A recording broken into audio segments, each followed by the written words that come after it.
Hey guys, Ken from Belterra again, and I'm here to talk to you about some of the personal protective equipment that we wear at each one of our service requests. First thing, during the global pandemic, we should always have our mask, whether that's a head sock or a normal face mask, will be up to you. Another thing would be vinyl gloves. These are good to have with or without a pandemic going on. It keeps everybody else's houses more clean. It keeps your hands clean, and you spend less time washing your hands between service requests. Now, should you need to go to anybody's home that has potential COVID or an infectious disease, you're going to wear a face shield as well. This will help keep you and the other residents safe from any infectious disease that you may possess or they may possess.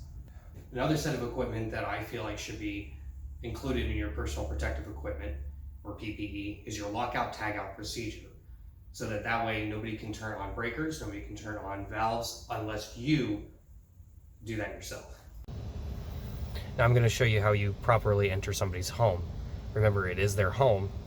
Even though they're renting it and they don't own it, doesn't necessarily mean that you can enter in any kind of way you want. Now before you get there, you should have already generated a code in SmartRent to make sure that you don't have to create the work order whenever you are there. Now, no matter what, if you call the resident, or if it's an emergency and you haven't had the time, you should always announce yourself before you enter. In my case, I do that about 3 times.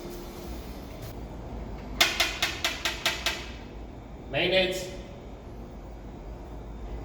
Your voice should be loud enough to where somebody will hear you, but not completely disturb everybody else that lives within the breezeway. I'm going to do that again after about 20-30 seconds. Maintenance. After you knock about 2 or 3 times, now we can go ahead and punch in the code for SmartRent.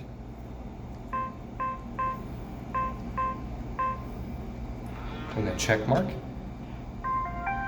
and now it should be unlocked. Keep announcing your presence whenever you go inside. Maintenance! This way, if somebody is sleeping, they will know of your presence and they're not going to come out and think of you as a threat. Now, once you have completed the work inside of an occupied apartment, don't rely on Pocket and Casa, don't rely on Casa, don't rely on any sort of computer technology to let the resident know that you've completed the work order. Best thing to do is to take your work order, write down what you did, no matter if somebody will understand what exactly it is or not, sign it, date it, and then make it personal. You want to know what I do? I draw little smiley faces. Sometimes that's the only smiles people will see all day.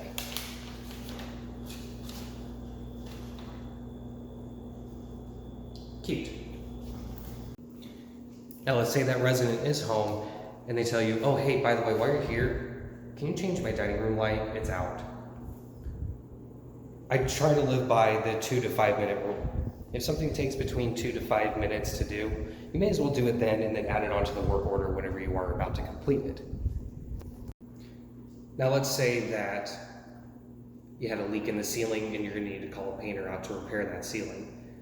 Well, great thing is we can do that. You just have to make sure to contact your MM first before anything gets scheduled, just to make sure that everybody's on board and we can set up the purchase orders that are necessary to perform the work. There, another happy service request. All right, just make sure on your way out of somebody's home, then we make sure to lock the door. I don't think anybody would be happy to come home to find that their door has been unlocked, especially by the maintenance team. So at this point, you put your whole hand over the lock and it will lock.